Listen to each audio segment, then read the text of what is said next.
Okay, so you've just been diagnosed with motor neuron disease, or maybe you're in the horrible limbo stage and just want answers. First of all, let me tell you, that bit sucks. You've probably got a million questions you want answering, you're very overwhelmed, you're getting more and more stressed and anxious. Any symptoms that you're experiencing that you've yet to have a diagnosis for feel worse, and you just want to know where you stand in what you're experiencing with your body. Believe me, I've been there.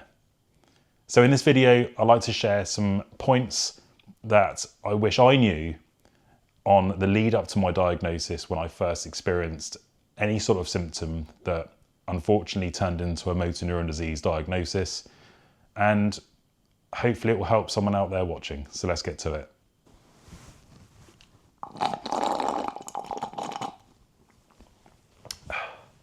First of all, let's talk about getting diagnosed with motor neuron disease. It's not a simple process of popping to your doctors, getting your reflexes checked, or having a simple blood test, and they then pack you on your way saying, yeah, unfortunately you have motor neuron disease. It doesn't quite work like that. There is a whole process of elimination that takes place and can take a long time. Now for me, it took around 2 years to get diagnosed with motor neuron disease. I saw 3 different neurologists and had 3 tests that helped them eliminate anything other than motor neuron disease. There isn't one test that will say whether you have MND or not, or ALS. I had to then go through a whole process of elimination with 3 different neurologists to get an actual diagnosis. I had an MRI scan, I had 2 EMG tests, and that gave the first neurologist enough information to conclude that he thought I had motor neuron disease. He then referred me to a second neurologist that specialised in motor neuron disease. He thought the same and said, yeah, I think you have motor neuron disease. And I then got my formal diagnosis after being referred to a professor of neurology. And that's when my journey of motor neuron disease began. It is a whirlwind of emotions when you are on that lead up to getting diagnosed. And even afterwards, when you actually get that formal diagnosis, it's frustrating waiting for the results. These they can take months to come back, especially when I was getting diagnosed, because I was living through the whole COVID era and lockdowns.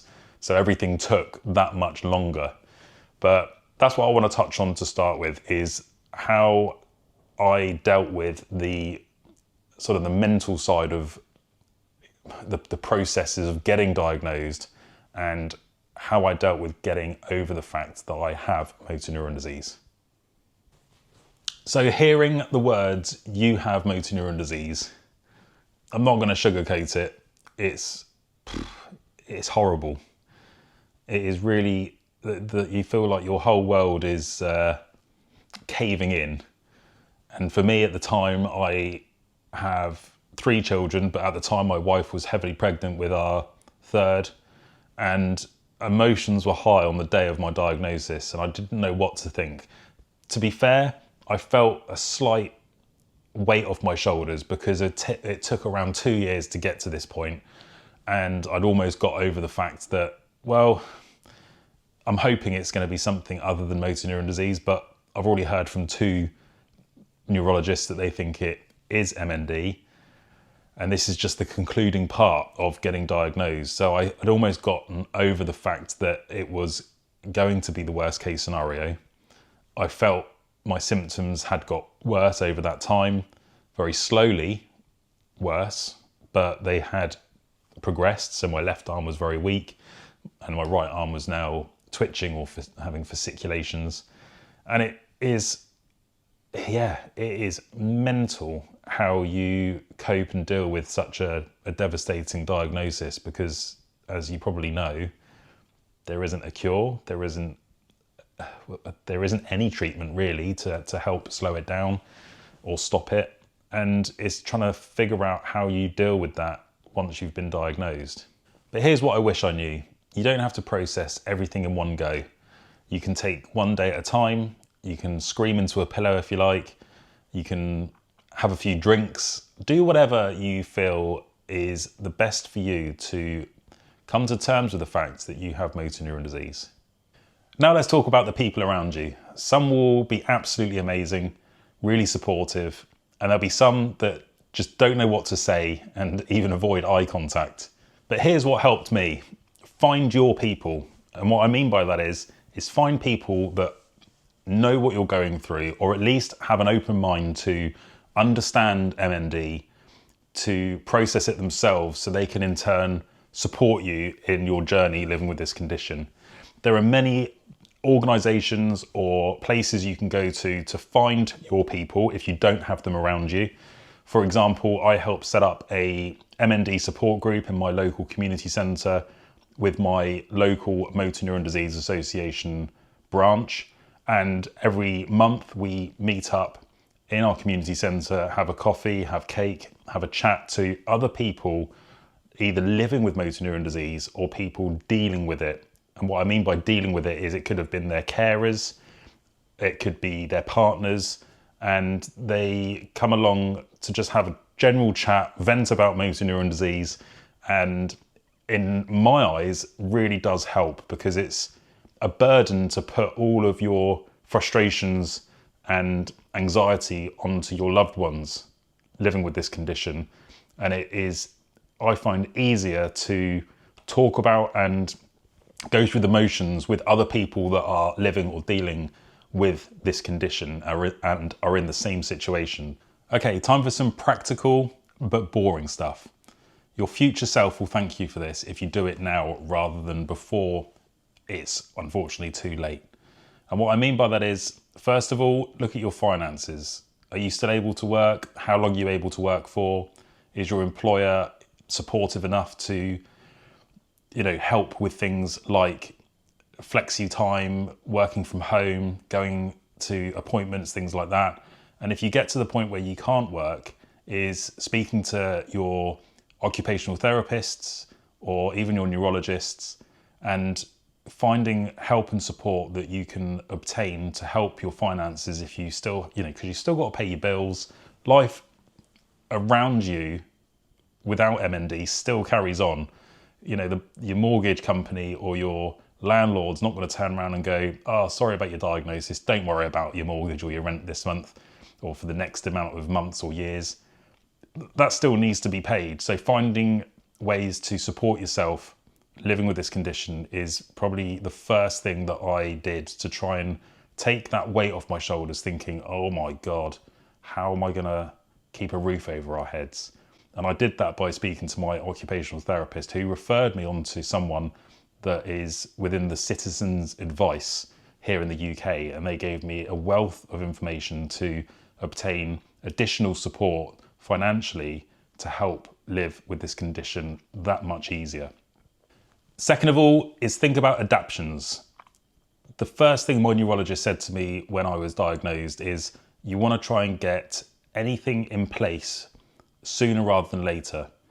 And that means, getting a wet room installed in your property or moving to a different property that will suit your needs as this condition progresses. Getting things in place sooner rather than later really did help alleviate any additional stress that you don't need when you've got motor neuron disease, and took a massive weight off my shoulders when we got everything in place and what we called future-proofed our home to accommodate motor neuron disease as it unfortunately progresses. Now, you can find additional support financially, not only through the likes of the UK government. If you can't get that, you can ask charities such as the Motor Neuron Disease Association. They do things called grants where you can apply for things called quality of life grants, which will help pay for things like adaptions or special cutlery to help you still feed yourself and eat independently, depending on the severity of your motor neuron disease. It's not just the Motor Neuron Disease Association that offer things like grants. You've got other charities such as Challenging MND, which do one-off grants to help with maybe slightly bigger adaptions if you need them, or if you want to just go on that one big holiday that you could never think of going on. And it really does help. And I encourage you to Either reach out to me if you can't find the answers you're looking for, or speak to someone within the Motor Neuron Disease Association. They've got a helpline, which I'll put a link in the description that you can contact them and ask them anything that you feel you need additional help for if you haven't got it or you can't get it from your neurologist or occupational therapists. Basically, what I'm trying to say is get things in place now before you are scrambling around trying to figure out things and get things sorted before you get to a position where you can't do it, if that makes sense. If there's one thing you can take away from this video, this is it.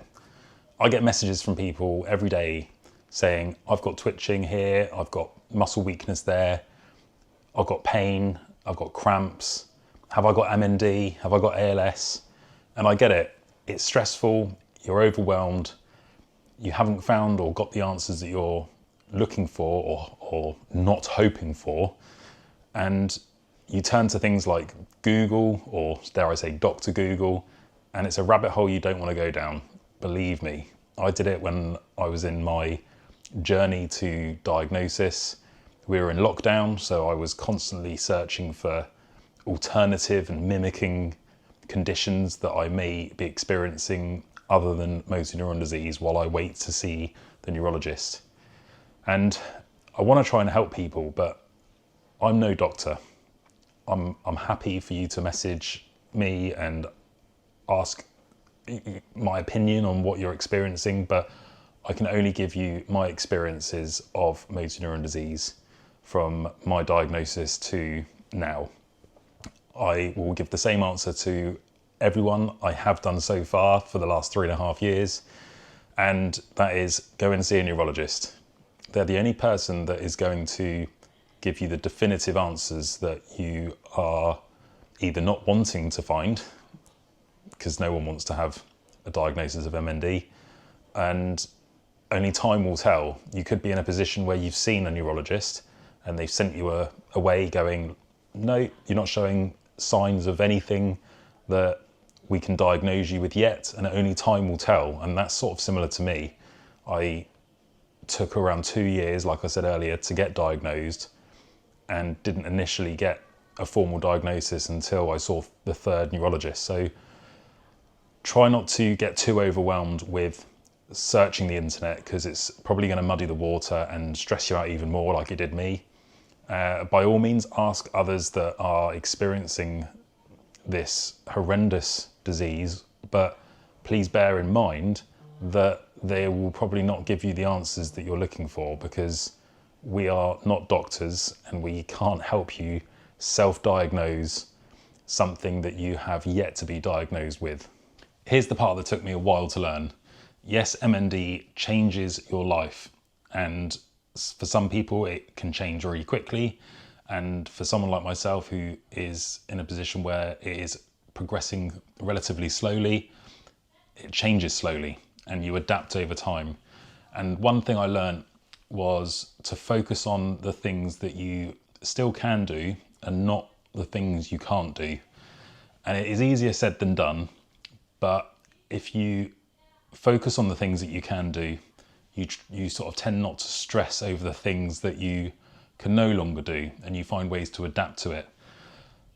And it's just my piece of advice to finish off this video to hopefully enable someone out there that is maybe watching this to live with this condition the best you can, while we desperately wait as patiently as we can for either a treatment or, dare I say, a cure for MND. So that's my advice for anyone either newly diagnosed or in the process or in that limbo phase of being diagnosed with motor neuron disease. Yes, it's overwhelming. Yes, you are probably still going to have loads of questions that you want to find answers for. And by all means, please feel free to ask any in the comments below. But as I've said before, I cannot diagnose you with motor neuron disease. Thank you so much for watching. I'll see you on the next one. Mind over matter, mind over MND. We do this together. Join hands with me. I wish that we never met. Paths get crossed and you're on to the next. You make it so hard to forget. You take so much, not an ounce of regret.